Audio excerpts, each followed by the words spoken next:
Wow, wow, wow. I love you, John Kirko. Thank you. That's so sweet. Oh my goodness, what a wonderful full house today. It's such a gift for me to get the invitation to come in here to Vision and be with you all on a Sunday morning. And I'm humbled by this opportunity to lead an inquiry into something I hope that matters. I bet I'm not the only one who heard a lot of explosions last Tuesday night all over town. Yeah, we just celebrated our 241st birthday in this country, and I want to think about freedom with you this morning, and I know that's been the monthly theme here as well. So, Independence Day, you know, this grand American experiment that we've been enjoying and struggling with all this time is built on this one, I think, foundational idea. And it's not a very simple idea either. It's individual personal liberty. And originally, of course, that liberty was not extended to anyone but property-holding white males.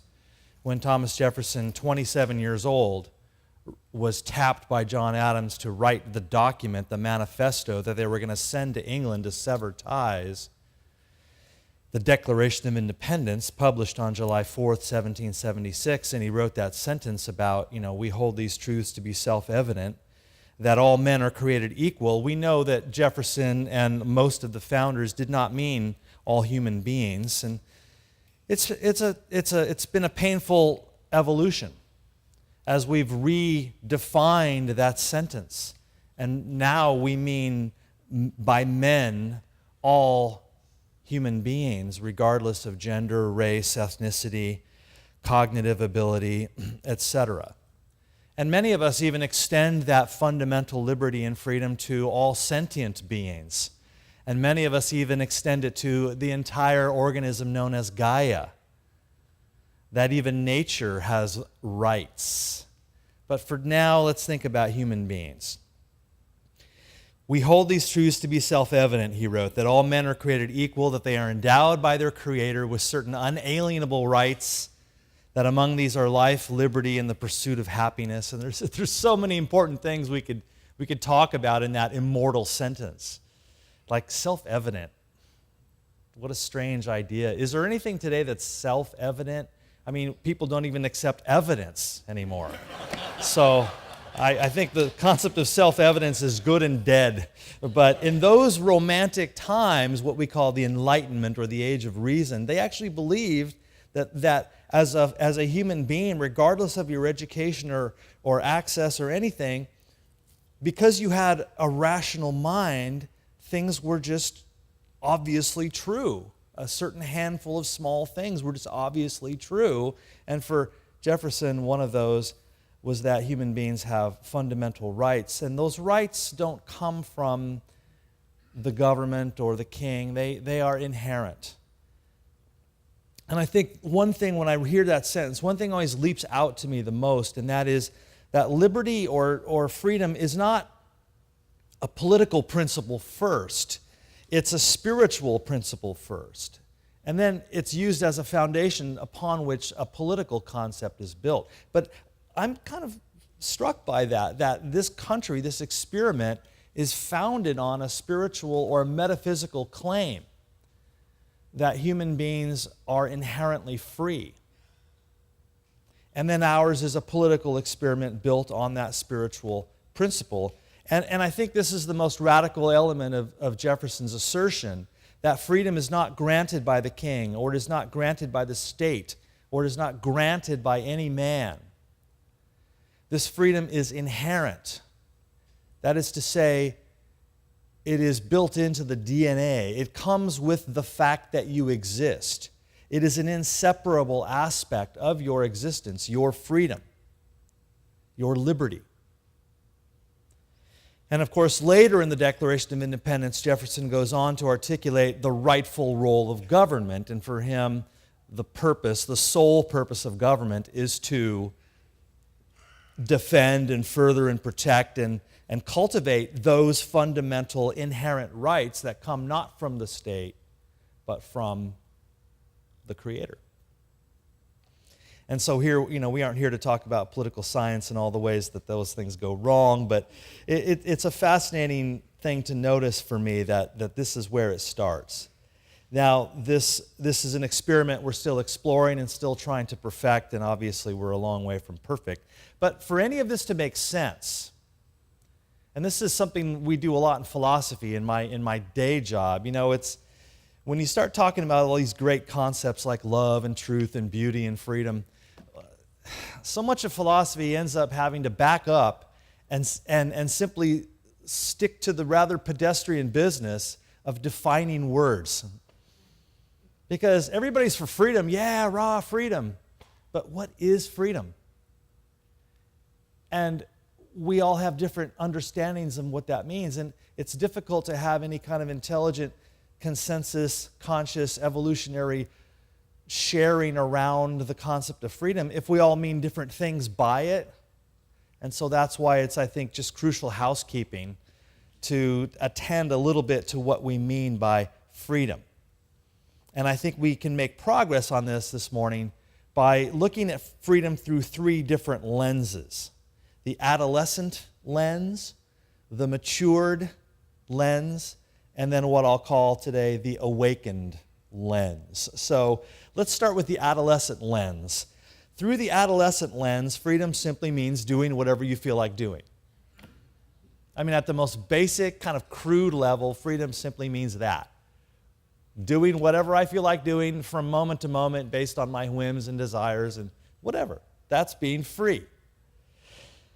And it's understandable that we would reach this conclusion in our adolescence, because that's after a lot of years of childhood where everybody's telling you constantly what to do and what not to do and what to touch and what not to touch and what to eat and what not to eat. And it's just a lot of rules and morals and boundaries and commandments. And you get into your adolescence and you're like, enough.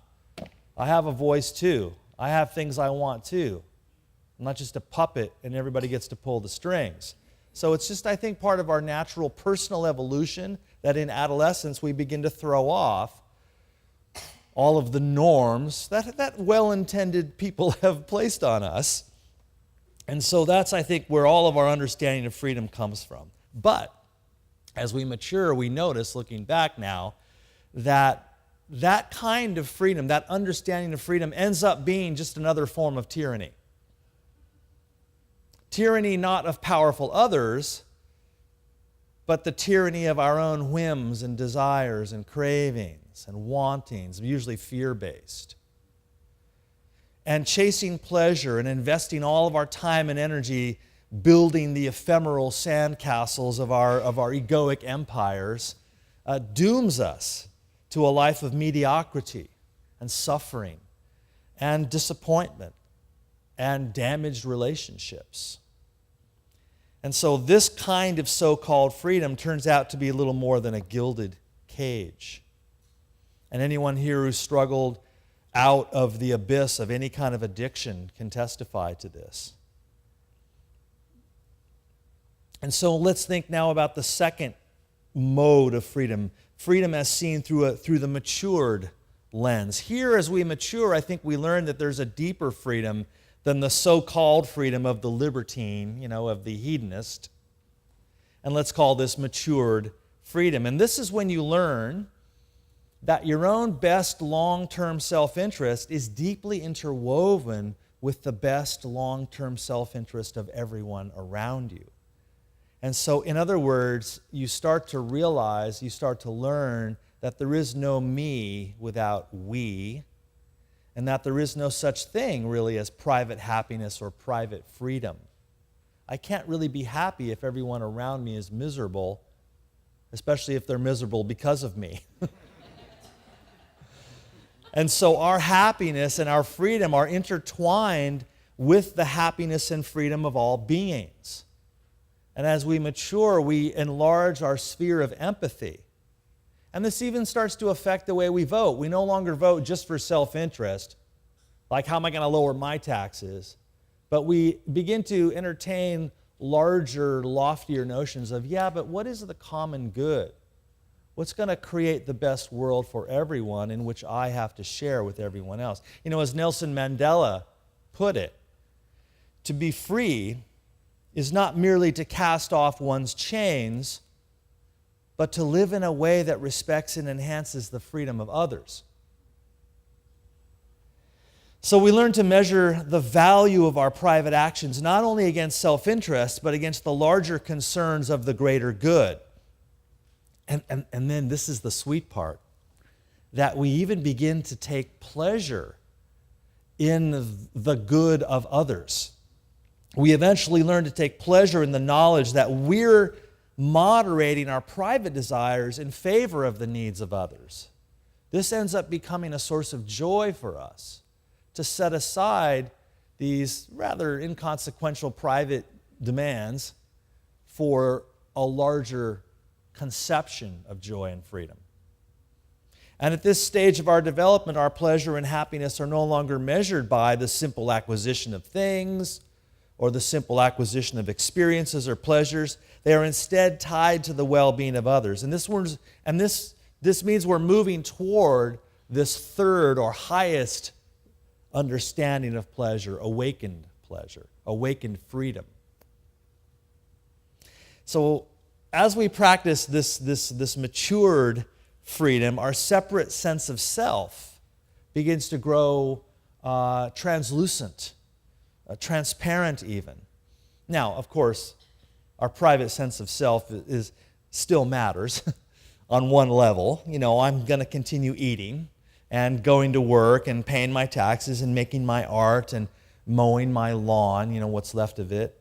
But there's this larger sense in which I see myself now not as a separate thing, but as an element of the whole. And there's a freedom there. Freedom from the tyranny of my own cravings and fears. A refuge that I take in the knowing that we are one.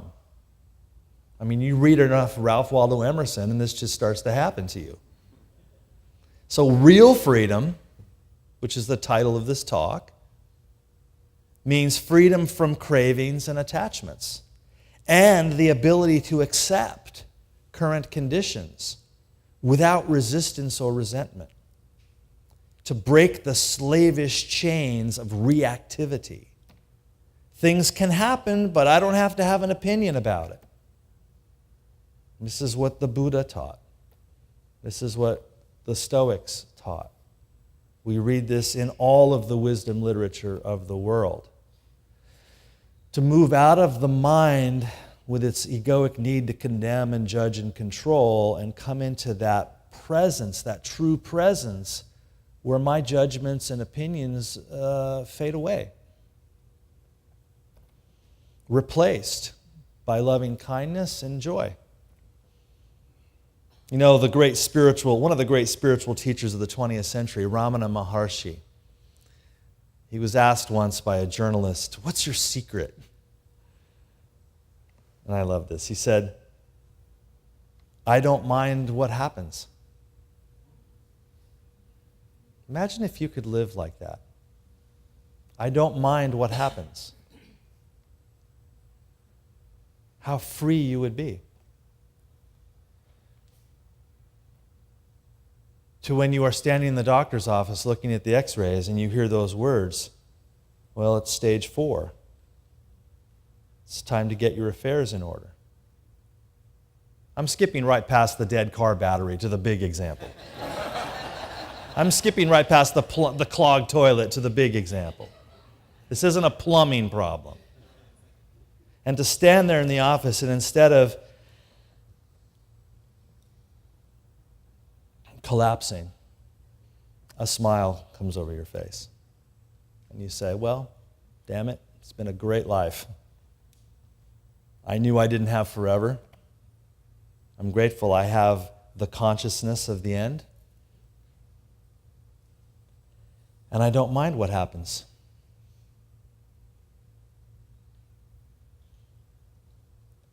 That's real freedom. And it isn't easy, but it is possible. And we're here in communities like this to talk about not what's easy, but to talk about what's possible and to affirm it for each other. So real freedom means shifting from the consciousness of scarcity and lack into the consciousness of gratitude and abundance. Instead of focusing immediately on what I am losing or about to lose, I focus on what I have received. It's purely a question of attention, where I place my attention. As Lao Tzu wrote in the Tao Te Ching, if you realize that you have enough, you are truly rich. You ever notice that as you've grown older through the decades and make a little more money than you did when you were 19? Maybe, hopefully. And no matter what your income level through life, it's never enough. No matter what your income level, you got bills, you got debt, you got scarcity consciousness, it's never enough. And you look at your income. I was planning my retirement recently, and I was digging through my Social Security data. And it has your income from when you're 16, when you got that first little job at the grocery store, to today. I'm like, good Lord, this has expanded significantly. How come I feel exactly as broke as I did when I was 16? This is a cognitive error. It has nothing to do with the dollars and the flowing through. It's a fascinating thing. So real freedom does not mean receiving everything I want, but cultivating and realizing freedom from want. Real freedom means not noticing the dust mote in your neighbor's eye, but noticing the log in your own eye. Real freedom is allowing the ebb and flow of life to rise and fall unabated. Sometimes we feel strong, right? Sometimes we feel weak. Sometimes we're articulate. Sometimes we stumble over our words. Sometimes we receive joy unbidden. And other times a nameless sadness overwhelms us. And to meet these natural cycles without resistance, without resentment, and without attachment. As Adyashanti, another one of my favorite teachers, as Adyashanti wrote, real freedom is freedom from the demand to feel good all the time. Do you like that one as much as I do? Real freedom is freedom from the demand to feel good all the time. And some of us maybe could do better at that. Whenever we don't feel good, we think, oh, there's got to be a pill, there's got to be a medication, there's got to be some spiritual practice, there's got to be a book I can do, there's got to be some diversion, there's got to be some experience I can get to fix this so that I feel good again. And our entire life turns into this job of feeling good. And isn't that just right back to the kid in the candy store? That adolescent sense of freedom. It's like, I must banish all sadness, all depression, all anger. What if today I'm just anxious? What if today I'm just depressed? What if today I'm just sad? Why can't I just be that today? Why do I have to fix it or complain about it or define it as something that I need to find someone to blame for? Now, maturing out of the adolescent understanding of freedom and into the matured understanding of freedom eventually comes to most of us. Life does it for us. You just sort of grow up. But the shift from matured understanding of freedom to awakened freedom, that's going to take a little more conscious intention, conscious attention. To realize awakened freedom, I think we have some old habits to break and some new habits to learn. But the good news is, and we all know this in this room, there are so many support systems to help us do this. Here at this spiritual center, in the great wisdom traditions, in the spiritual literature of the world, and all of the practices that we do. So there's no shortage of how-to manuals and inspired teachers to help us make this shift into a higher, more awakened consciousness of freedom. They're hidden all around us in plain sight. Just when you walk by the bookstore, there's a couple hundred books in there about it. All that remains is to put all that sage advice into action. And now I could bore you with all of the long list of action steps, but you've heard it all before. So let me focus on just one: meditation. If you're really, and I really strongly believe this, if you're really interested in cultivating and realizing your own deepest, inherent, awakened freedom, you have to finally get serious about meditation. Enough dabbling. 5 minutes every Sunday is a great start. If you struggle a little with it on your own, find a teacher. There's an app for that. A teacher who can help you lead you into the depths of your own freedom. I lead a guided meditation class here, first and third Thursday of every month in the evening. There's hundreds of other people in town doing that. Meditation is the single most important step you can take into the joyful bliss of your own inherent freedom. And here's why. Because only in meditation can you directly experience this freedom. Not just hear some guy like me talking about it, but directly experience it. Taste it yourself. Only in meditation. Because the rest of the time when we're not meditating, we're in the thought stream. And here in the thought stream, freedom is just another concept, along with all of the other concepts, and it's great. But in the boundless, spacious field of awareness hidden just beneath the thought stream, which we access in meditation, here we find real awakened freedom, not as a thought, but as an experience. As Eckhart Tolle put it, to know yourself as the being underneath the thinker. To know yourself as the being underneath the thinker, the stillness underneath the mental noise, the love and joy underneath the pain is freedom. Now, I hear a lot of people say, meditation's hard. Have you ever seen that bumper sticker? If you think education is expensive, try ignorance. You ever seen that one? I like that one. I think teachers put that on their car. If you think education is expensive, try ignorance. Well, I'm going to flip that into a meditation saying, I think, you know what's hard? Living in the turbulence of the thought stream. That's hard. Meditation is easy. So if you think meditation is hard, try living in the field of unconsciousness, bound to compulsions and fears and endless chaotic urges. Okay, that's too long for a bumper sticker. I'm going to work on that later, but... So spiritual awakening is entrance into your sacred birthright, an abiding peace that you bring with you into every situation, what Jefferson called your inherent natural right that you are endowed with by your Creator. It's there. My favorite line in the Gospels is in Matthew when Jesus says, "My yoke is easy and my burden is light." It's such a mysterious thing for him to say. My yoke is easy and my burden is light. And here's what I think he meant. Living a life of struggle and craving and fear, clouded by opinions, judgments, and egoic attachments, that's hard. That's a heavy yoke to walk around under. That's suffering. That's conflict. That's miserable. We've tried that. We've journaled about that. We've prayed about that. We've medicated about that.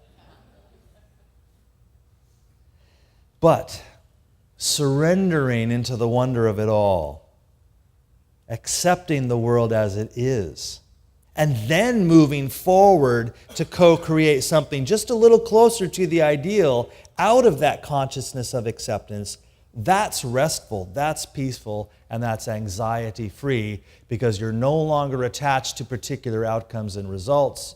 You just throw yourself into the work just to do it. Krishna in the Bhagavad Gita calls it working without attachment to the fruits of work. Working without attachment to the fruits of work. In other words, not not working toward an outcome born in the mind, but working in concert with the great unfolding. Knowing that your consciousness and your muscles and your mind and your effort is a manifestation of the one interconnected whole, of which we and everything are a part. Knowing that the universe is working through you, as you, and allowing that to happen, getting out of your own way. That's freedom.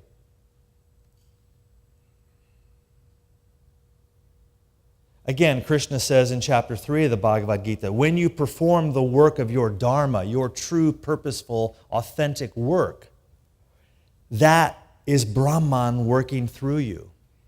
That is God working through you. You become an instrument or a channel of the sacred flow. Do you know what the most frequent phrase in the Bible is? It's fear not. My Bible scholar friend Maggie Whitehouse counted them up. She tells me there are 365, one for every day of the year, occurrences of the phrase fear not or be not afraid. It's translated those two ways. Be not afraid, which is another way of saying be free.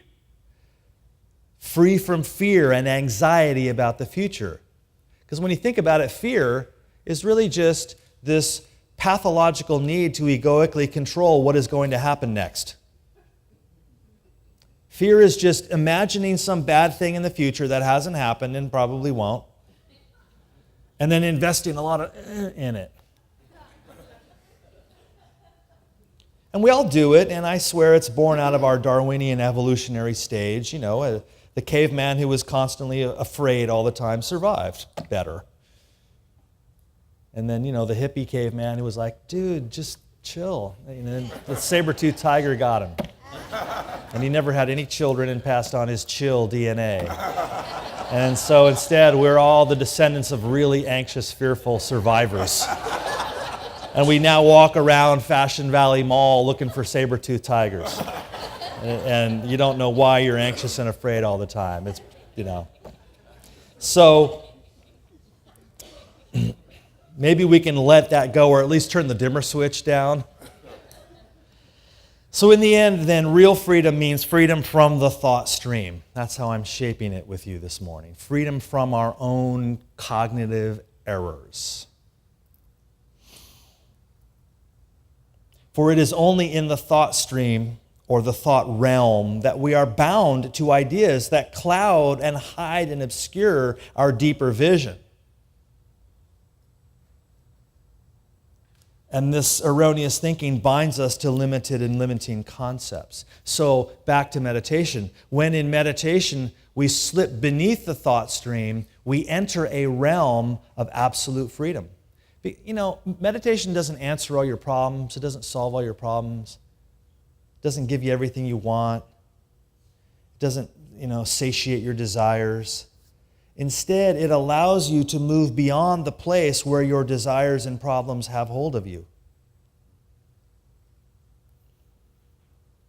They're still there, but they become right-sized, not so overwhelming,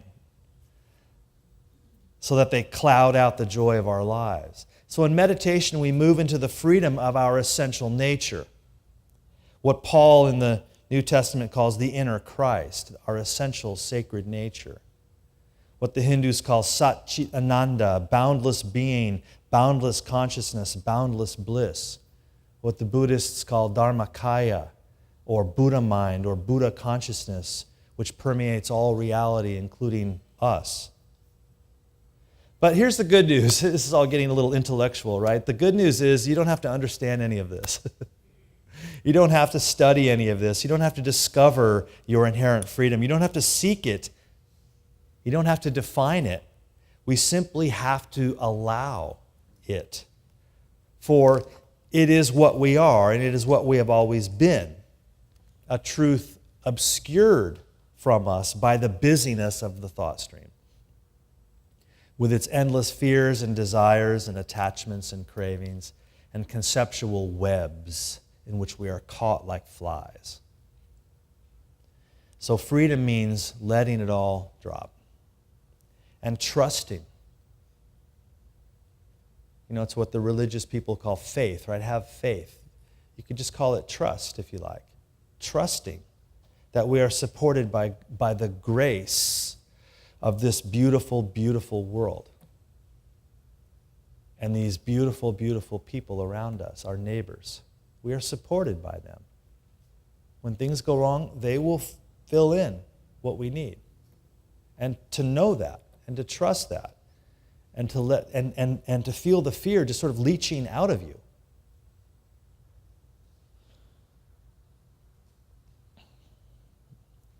We are supported by the grace of this beautiful, beautiful world in all its manifestations, seen and unseen. To know that is freedom. I love that Zen saying, how refreshing, the whinny of a pack horse unburdened of everything.